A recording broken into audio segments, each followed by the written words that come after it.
1,00,000 మంది ఎక్స్పెక్ట్ చేస్తే 1,50,000 మంది వచ్చారు. ఒంగోలు జిల్లాలో కార్నర్కు ఉన్నటువంటి ప్లేస్ కాబట్టి దాన్ని బట్టి మన మీద ఉన్న ముఖ్యంగా జనసేన నాయకులకు అందరికీ నా హృదయపూర్వక నమస్కారాలు తెలియజేస్తున్నాను. ప్రెస్ వారికి నా హృదయపూర్వక నమస్కారాలు తెలియజేస్తున్నాను. ముఖ్యంగా రేపు 9th చంద్రబాబు నాయుడు గారు ఆర్లగడ్డ నియోజకవర్గానికి విచ్చేస్తుందని తెలుస్తుంది ప్రజలకు. కాబట్టి ఆ బాండ్స్ను ప్రతి ఇంటికి చేరవేయాల్సిందిగా కోరుకుంటూ నాకు అవకాశం ఇచ్చిన పెద్దలకు ధన్యవాదాలు తెలియజేస్తున్నాను. Thank you. జై తెలుగు కోరుకుంటూ ఉన్నాము. ముఖ్యంగా భవిష్యత్ గ్యారంటీ బాబు షూరిటీ ప్రోగ్రాంను ప్రజల్లోకి తీసుకువెళ్ళాలి. ఎందుకంటే వాళ్ళు ఆల్రెడీ వైఎస్ఆర్సీపీలో వస్తున్నటువంటి గడప గడప ప్రోగ్రాంలో మేము ఇంత ఇచ్చాము అని చెప్తున్నారు. అది చాలా బాగా మాట్లాడాడు. ఆయనకు ఈ సభ చాలదు. కాన్సెప్ట్ ఈ మీటింగ్ ముఖ్య ఉద్దేశము 9వ తేదీ నారా చంద్రబాబు నాయుడు గారు ఆలయకు రావడం జరుగుతుంది. దానికి ప్రతి ఒక్కరూ కూడా జన సమీకరణ చేయాలనే ఒక ప్రధాన ఉద్దేశంతో ఈ మీటింగ్ పెట్టడం జరిగింది. ప్రతి ఒక్కరు కూడా తమ సొంత వెహికల్లతో కూడా రావాలి. ఇందాక చింతల సుబ్రహ్మణ్యం చెప్పినట్టు ఎక్కడైనా పెళ్లికి పోతే మనం మన సొంత వెహికల్ పోతాము. ఇది ఒక పెళ్లిగా భావించి రమ్మని చెప్పడం జరిగింది. ఇప్పటికే ఫరూక్ అన్న నేను వెహికల్ కావాలని అడిగితే అన్ని వెహికల్లు ఆయన బుక్ చేస్తారని చెప్పడం జరిగింది. ఎందుకంటే నంద్యాల పార్లమెంటు పరిధిలో జన సమీకరణ కాబట్టి ఎక్కడి తాలూకా వాళ్ళు అక్కడ వెహికల్ అన్ని కూడా బుక్ చేయడం జరిగింది. కాబట్టి వెహికల్ దొరకడం కూడా కష్టం కాబట్టి సొంత వెహికల్లతో అందరూ రావాలని ఈ సందర్భంగా కోరుకుంటున్నాను. ఎవరికైనా సొంత వెహికల్ ఉండి లేకుంటే బాడెక్కు మీకు దొరికితే, మీకు ఎవరైనా ఫ్రెండ్స్ ఉండి ఎక్కడైనా బాడెక్కు దొరికితే, రెంట్కు దొరికితే నా దగ్గరికి వస్తే డీజిల్ అయితే పట్టిస్తాను. ఎవరైనా అట్లా ఉంటే కూడా రావచ్చు, ఇబ్బంది ఏం లేదు. కాబట్టి ఖచ్చితంగా ప్రతి ఒక్కరు కూడా జన సమీకరణ కోసమే ఈ సభ పెట్టడం జరిగింది. ఇంకా జగన్ రెడ్డి వైఫల్యాలంటే ప్రతి ఒక్కరు కూడా చెప్పినారు. ఇప్పుడే మనకు భయం అవుతుంది. చాలా మంది గ్లాసులు పెరిగే టైం కూడా ఉంటుంది. ఎదిగిస్తారా అని అనుకుంటారు, బయటికి చెప్పలేదు. ఎందుకంటే జగన్మోహన్ రెడ్డి ఎమ్మెల్యేలు ఎంపీలతోనే ఫుట్బాల్ ఆడుతా అన్నాడు. ఈ మూల కొడితే ఆ మూల. రాష్ట్రం సరిపోలేదని చెప్పి హిందూపూర్లో బళ్ళారి నుంచి శాంతిని ఆనందించాడు. వాడు అసలు ఏపీనే కాదు, బళ్ళారిలో వాళ్ళ ఎంపీ వాడిని తీసుకుని వచ్చి ఇప్పుడు హిందూపూర్లో పెట్టాడు. ఒక ఎంపీ రేవంత్ రెడ్డి మీటింగ్ పోయినాడని చెప్పి కోప్పన్నాడు. ఎట్లా పోతావు నువ్వు రేవంత్ రెడ్డి టికెట్ ఇస్తాడు పోను. అసలు ఆయనకి ఏమన్నా ఆలోచన ఉందా లేదా అనేది ప్రజలందరూ కూడా ఆలోచన చేస్తున్నారు. తల్లి దూరం, చెల్లి దూరం. నీ వెన్నుకున్న ఎంపీలు, నువ్వు సెలెక్ట్ చేసిన ఎమ్మెల్యేలు ఈరోజు దూరం. విడుదల రజని మినిస్టర్గా చేసింది 4.5 సంవత్సరము చిలకలూరుపేటలో. వాళ్ళని గుంటూరుకు పంపించాడు. అంటే చిలకలూరుపేటలో ఇన్ఎఫ్సియన్సీనే కదా. నీకు సర్వే బాగలేదు. 4.5 సంవత్సరాల్లో మరి మంత్రి ఏం చేసింది? 4.5 సంవత్సరం మంత్రి కంటే నువ్వు ఇన్ఎఫ్సియెంట్ అయితే గుంటూరులో బయట గెలుచావు. మంత్రికి ఇచ్చేనే నువ్వు పనికిరావన్నారు చిలకలూరుపేటలో, మరి గుంటూరు బయట గెలుస్తావు. ప్రతి ఒక్కరిని ఇందాక లాయర్ రామచంద్రరావు చెప్పినట్టు కాపు రామచంద్రారెడ్డి మంచి సౌండ్ పార్టీ, నాకు కూడా తెలుసు అతను బాగా. పార్టీకి చాలా లాయల్గా ఉన్నాడు. ఆయన భార్య అయితే మొత్తం జగన్తో పాటు పాదయాత్ర తిరిగింది. జగన్ జైలుకి పోతే షర్మిలతో పాటు 3000 కిలోమీటర్ కంప్లీట్ గా పాదయాత్ర తిరిగింది కాపు రామచంద్రారెడ్డి భార్య. అటువంటి వ్యక్తి కూడా ఈరోజు టికెట్ లేదు. కాబట్టి ఇవన్నీ కూడా చెప్పాలనుకుంటే జగన్ వైఫల్యాల గురించి ఎన్నైనా చెప్పొచ్చు. ఇప్పుడు పారిశుద్ధ్య కార్మికులు కావచ్చు, అంగన్వాడీలు కావచ్చు, వ్యవస్థలన్నీ కుప్పకూలిపోయినవి, ఇవన్నీ చాలా మాట్లాడచ్చు. ముఖ్యంగా జన సమీకరణ, ప్రతి ఒక్కరు కూడా ఎవరికైనా ఎక్కడి వసతండి దానికి కావాల్సిన సదుపాయం డీజిల్ కావాలంటే కూడా నన్ను అడిగితే నేను ఏర్పాటు చేస్తాను. కానీ నంద్యాల ప్రాంతం చాలా రిచ్ ప్రాంతము, వాటర్ ఫెసిలిటీ ఉన్న ప్రాంతము. ఎవరు అడగరు అనుకుంటున్నా, అడిగినా నాకు అటువంటి అభ్యంతరం లేదు. లక్షణంగా అడగొచ్చు, మొహమాటం ఏం లేదు. ఎందుకంటే ఫరూక్ అన్న వెహికల్ అన్ని బుక్ చేసినాడు, బ్లాక్ చేసినాడు.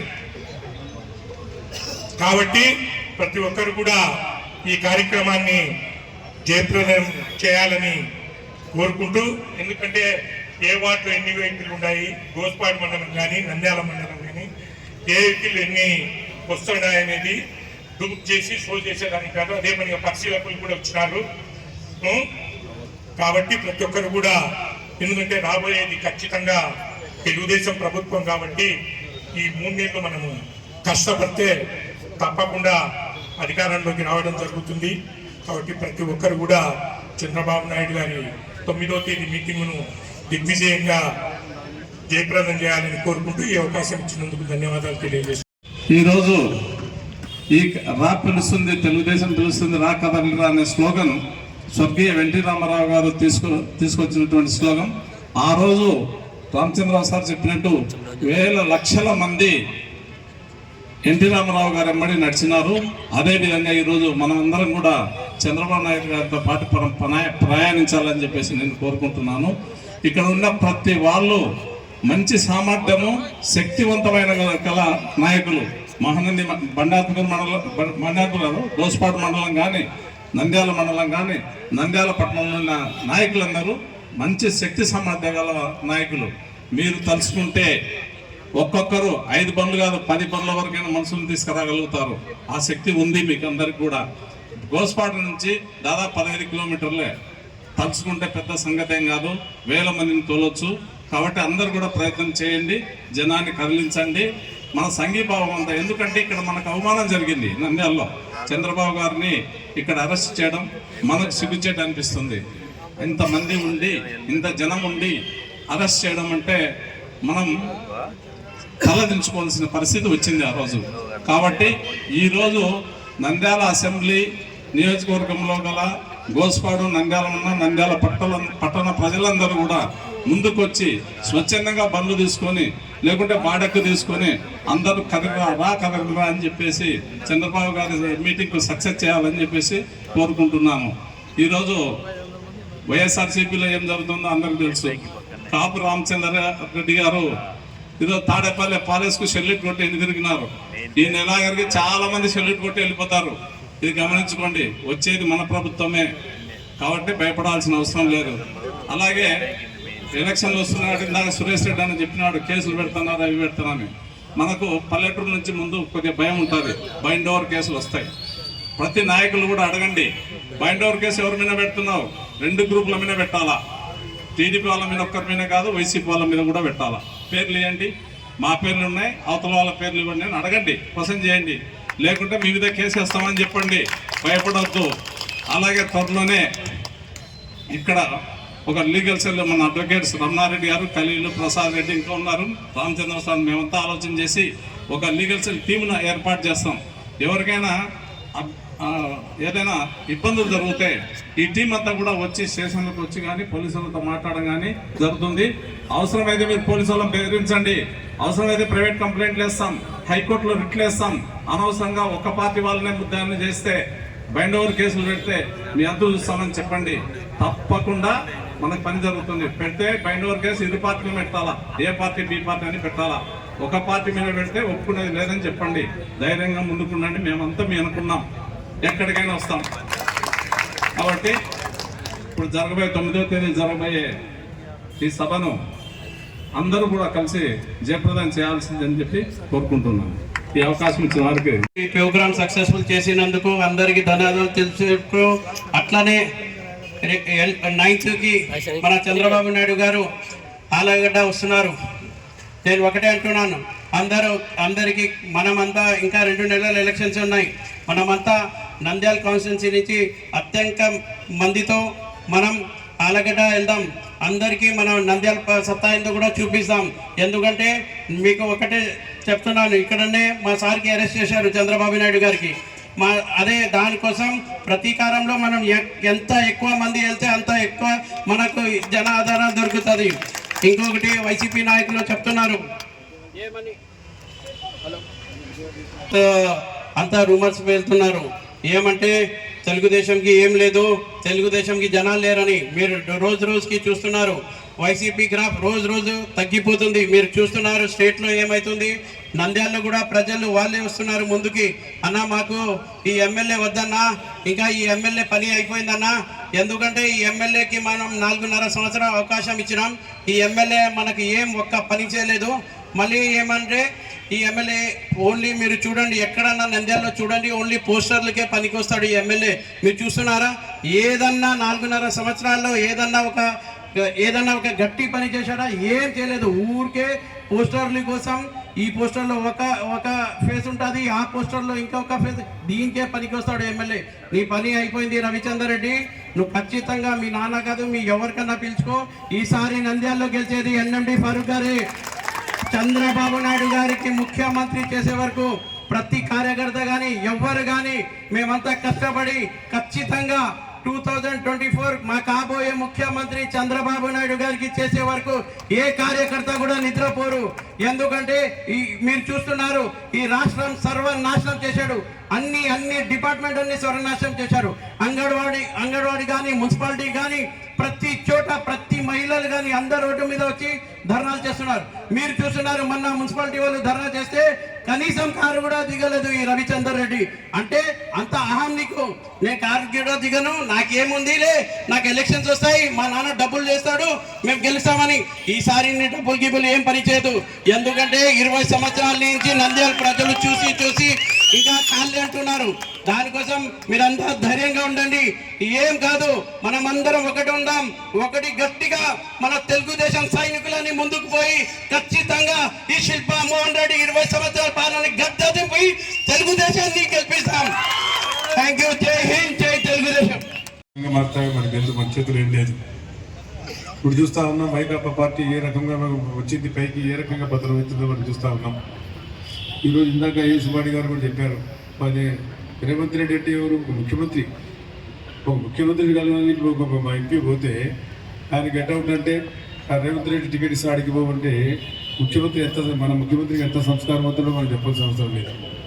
ఆ సంస్కారం అనేది ఉండాలా? ఆయన ఎంపీ మీరిచ్చి మీ పార్టీ నుంచి గెలిచిన వాడే గౌరవించాల్సిన అవసరం, బాధ్యత ముఖ్యమంత్రి మీద ఉంది. అంత అపత్పుత్ర భావం ఎందుకు వచ్చింది ఆయన ముఖ్యమంత్రికి అయితే నాకు ఎందుకు. కానీ కొంచెం ఫ్రస్ట్రేషన్ పడిపోయినాడు. అల్లా అధికారం రామ్యమని చెప్పి ఒక ఆలోచన పడిపోయింది ఆయనకి. కాబట్టి శ్రీనివాసరెడ్డి గారు పోయేటప్పుడు చెప్పారు, ఎమ్మెల్సీగా ఉన్నాడు ఆయన మాతో పాటు, ఎందుకు పోతాం హాయిగా ఉన్నప్పుడు శ్రీనివాసరెడ్డి అంటే, లేదు నెల్లూరు మనకు బాగుంటుంది, ఇది గెలుస్తాము అని చెప్పినాడు. గెలిచిన తర్వాత నుంచి ఒక పని కానీ ఒక కార్యక్రమం కానీ కనీసం ముఖ్యమంత్రి గారి దర్శనం కూడా జరగలేదు చెప్పి చాలాసార్లు చెప్పడం జరిగింది. ముఖ్యమంత్రి గారు మరి ఈ రకంగా ఉన్నారు, మరి ముఖ్యమంత్రి గురించి పట్టారు నేను చెప్పాల్సిన అవసరం ఉంటే మీరు ప్రతిరోజు కూడా పేపర్లు చెబుతా ఉన్నారు. ఈరోజు మలుపు తిరిగిన రాజకీయాల్లో మరొకసారి మనకు 20 సంవత్సరాల తర్వాత మళ్ళా ఈ శాసనసభకు నిలబడే అవకాశం మరి గౌరవనీయులు మన పెద్దలు చంద్రబాబు నాయుడు గారు కలిగించారు. కాబట్టి వారికి నా హృదయపూర్వకమైన నమస్కారాలు. ఎందుకంటే వారు దాదాపుగా 24 సంవత్సరాలు కావస్తుంది రాజకీయాల నుంచి. మీకు అందరూ తెలుసు, ఇక్కడ కూర్చున్న వాళ్ళు నంద్యాల పార్లమెంట్ కానివ్వండి, నంద్యాల కాన్స్టిట్యూన్సీ కానీ, నంద్యాల టౌన్ ప్రజలు కానివ్వండి, అదేవిధంగా నూతనంగా మనకు వచ్చిన గోస్పాడు ప్రజల మిత్రులు కానివ్వండి, అందరూ కూడా మనం కలిసికట్టుగా పనిచేసిన బాధ్యత మనకి ఉంది. టికెట్ నీకు నాకు అనేది కాదు, టికెట్ ఎవరికి వచ్చింది అనేది కాదు, టికెట్ కాదు సమస్య. పార్టీ ఏ పార్టీకి వేయాలో ఓటు, ఏ పార్టీ కార్యకర్త బరువుగా కాదు బ్రహ్మమా లేకుంటే సుబ్బారెడ్డి అలాగే తులసిరెడ్డి అనేది కాదు సమస్య. ఇక్కడ సమస్య పార్టీ తెలుగుదేశం పార్టీ అధికారం రావాలా, తెలుగుదేశం పార్టీ అధికారం దానికి మనమందరం కట్టుబడి పని చేసుకోవాల్సిన బాధ్యత మనందరికీ చేసుకుందాం. అది పార్టీ అనేది. పార్టీ కట్టుబడి ఉన్నాం కాబట్టి ఈరోజు మనకు గుర్తించినారంటే నాయకుడు చంద్రబాబు నాయుడు గారు ఫరూక్ ఒకటి ఇవాళ ఆలోచన ఎందుకు వచ్చిందంటే, మేము లాయల్గా ఉన్నాం కాబట్టి పార్టీకి దాదాపు 4 సంవత్సరాలుగా లాయల్టీగా ఉన్నామనే. నేనేం కావాలని ఇప్పుడు కోరుకొని సుబ్బారెడ్డి ఇక్కడ ఉన్నారు, ఆయన బాగా తెలుసు. సార్ మనకు మనకు ఈ వయసు వచ్చింది, మన ఈ వయసులో ఏంటంటే ఆయన ఒప్పుకోలేదు. నాకు కూడా వయసు వచ్చింది కాబట్టి ఉండాల్సిందే అని. దానికి నేనే చెప్పాను, ఇచ్చేవాడు పుచ్చుకునే వాళ్ళు మేమే కానీ ఆయన కానీ నేను కాదు కదా. కానీ సమస్యలు ఉన్నాయి. కొంతమంది బాధ కలగచ్చు, కొంతమంది బాధ కలగచ్చు. ఎప్పుడు కూడా కావాలని ఉత్సాహం ఎవరికి లేదు. ఎందుకంటే కొన్ని చిన్న పని కాదు ఈ రోజుల్లో. చాలా మంది చెప్తారు త్వరగా డబ్బులు ఖర్చు పెట్టాడు ఎట్లా పాలి చిన్న చేసుకునేవాడు బయటికి రాడు. వాడితో కథ చెప్పినాడు నాకు. అది వాస్తవం ఫేక్ నాకు తెలుసు. మళ్ళాడు 50 ఎక్కడ నాకు తెలుసు. మరి సుబ్రాయుడు తెలిసిందా? ఆ సుబ్రాయుడు నేను అడిగినా నువ్వు ఏం త్యాగం చేశావంటే నాకు 4 సెంట్లు పోయిన స్థలం, నా 4 సెంట్ల స్థలం 4 కోట్లు అవుతుంది. శిల్పమ్మోడి అనడం నువ్వు అర్ధ సైట్ సంబంధించాడని కరెక్ట్ వాస్తవం ఆయన చెప్పాడు. మీకు ఈ రోడ్డు వేడినే కావాలంటే పాపం మనందరి త్యాగాలంటే ₹1 కోటి ఇచ్చాం. నేను ఈ థియేటర్ ఇచ్చిన, ఆ థియేటర్ ఇచ్చిన, ఆ థియేటర్లో కూడా షాపింగ్ కాంప్లెక్స్ పోయింది, ఈ థియేటర్ కాంప్లెక్స్. ఇంతకన్నా ఏం చేయాలి? నేను ఆ సెంట్రల్ రోడ్డు కావాలంటే మనం ఇస్తుంది, పద్మావతి నగర్ సెంటర్లో ఆ రోడ్డు కావాలంటే ఇస్తుంది, పద్మావతి నగర్కి మళ్ళీ అక్కడ సూర్యరోడ్డు కాడ రోడ్డు కావాలంటే ఇస్తుంది. ఇప్పుడు మన మిత్రులు ఇక్కడికి వచ్చినప్పుడు చదువుతారు వాళ్ళ ఊరికి పోయే దావలో మన ఈద్గాకి ఇస్తుంది. అక్కడ బ్రిడ్జి కాడ మళ్ళీ అక్కడ బ్రిడ్జి వచ్చి దిగుతారంటే మళ్ళీ నేను కార్యక్రమం చెప్పాను, నేను ఉచితంగా ఇస్తా 15 సెంట్లు వద్దుకోలేను, మాకు డబ్బులు కొత్తగా ఆ గ్రామాల పోయిన సౌకర్యం ఉంటుంది. నందమూరి నగర్ కానీ అదేవిధంగా మరి షిఫ్ట్ హౌస్ వస్తున్నాయి చేయండి అని చెప్పి తొందరగా పనిచేయండి. 7 సంవత్సరాల కింద చంద్రబాబు నాయుడు గారు ఫౌండేషన్ వేశారు, అది ఇన్కంప్లీట్ అయిపోయింది అని చెప్పి చెప్పడం కూడా జరిగింది. మనకి ఇంతగానే ఏం చేయాలబ్బా? ఇప్పుడు ఇది హాస్టల్ అంతా వేసుకుంటే 800 కోట్లు అవుతాయి. ఎన్జిఓస్ కానీ ఆ రోజులు అడిగితే 2.5 ఎకరాలు ఇచ్చాము. ఆడ ఎకల కానీ అయితే 8 ఎకరాలు రాసి ఇచ్చేసాం. మీ ల్యాండ్ సిలివేది పాడే తీసుకోపోరు అని చెప్పి ఆయన ఎవరితో ఎవరు పేరు పెట్టుకుని పేరు ఎవరి పేరు పెట్టుకుని మేము ఎప్పుడు పేరు పెట్టుకోవాల్సిన అవసరం లేదు. అటు ఎన్ని చేసినా కూడా మనం ఏం చేసామనేది చాలా తప్పది. రాజకీయాలు కేవలం డబ్బుతో కాదు, ఆప్యాయతతో కావాలా. చింతల సుబ్రాయుడు గారు ఇక్కడికి వచ్చినారు. 1989లో ఆయన నాకు అడిగాడు, నేను డబ్బులు ఇస్తాను, నువ్వు నాకు నేను మంచుతాను పంచకపోతే డబ్బులు అని. నేను డబ్బులు పంచే సంస్కారం పెట్టుకోలేదు. వదిలి సుబ్రాయుడు పని చేస్తాము తెలుస్తాము అని. వాస్తవం ఇక్కడ ఎదురుకున్నాడు చెప్పండి. వద్దనే డబ్బులు పంచేది 50 రూపాయలు 20 రూపాయలు ఉన్నాయి. ఆ రోజు నేనే పంచుతాను. వద్దు సుబ్రాయుడు చాలా పని చేశాను కదా, గ్రామాల్లో 2 అన్ని గ్రామాలు ఉన్నాయి. సురేష్ రెడ్డి కూడా చేసిపోయాడు. వాళ్ళకి కావాలంటే ఆ ఊరు ఏం చేసాం, నారాయణపురం ఎక్కడుంది? నారాయణపురం పోగలిగే పరిస్థితి లేదు. ఆ రోజు ఏదైనా గ్రామం పోయే పరిస్థితి లేదా? గ్రామాలు పోతే దుమ్ము కొట్టుకొని పోవాలా, లేకపోతే అసలు గుర్తుపెట్టేవాళ్ళు కాదు మమ్మల్ని. ఆ పరిస్థితి ఉండేది. ఈరోజు గ్రామాలు ఏదైనా రకంగా అభివృద్ధి అని తెలుగుకి వచ్చిన తర్వాత ఏ రకంగా అభివృద్ధి అయింది అసలు ఊహించగలుగుతామా? నేను లింగాపురంలో బిల్లు కాలిపోతే స్థలాలు ఇచ్చే వాళ్ళకు ఉచితంగా ఇల్లు కట్టడానికి ఇస్తే ఈరోజు చూసి నేను ఇప్పుడు ఆశ్చర్యమైన నీళ్ళు వచ్చిన తర్వాత అసలు మన వల్ల లేనా ఇవేని మీరు ఇల్లు ప్రమాణమైన ఇల్లు కట్టారు, ఇళ్లలో ఏసీలు పెట్టారు, గ్రైండర్లు పెట్టారు. ఊహించలేము. జంజాల పట్టణం కదా బాగున్నాయి. నేను ఆ రోజు ఇల్లు కట్టుకోవడానికి డబ్బులు లేవు, ఎట్ల నుంచి వచ్చాయని నేను 2 ఎకరాలు 2 ఎకరాలు 3 ఎకరాలు రైతులంతా ఈరోజు 3 కార్లు నీళ్ళు రావడంతో గ్రామాలన్నీ బాగుపడ్డాయి. దానికి ఎవరు కారణం? ఎన్టీ రామారావు గారు మహానుభావుడు, ఆయన కారణం. ఆ రోజు తెలుగు యువత మీటింగ్ పెట్టాలని చెప్పి హైదరాబాద్ 1992, 93 అనుకుంటే అప్పుడు ఎన్టీ రామారావు గారు నేను ఫోన్ చేశారు. రామదండుగా ఫరూక్ ఏర్పాటు చేశాం, మహానందులో మనకు ఆ కట్టెలు దొరుకుతాయంటే పంపించమన్నారు. ఒక లారీ కట్టెలు ఇక్కడి నుంచి పంపించాను. అప్పుడు ఈ తెలుగు యువత కోసం రా కదిలిరా అని చెప్పి ఆ రోజు ఆయన పేరు పెట్టడం జరిగింది.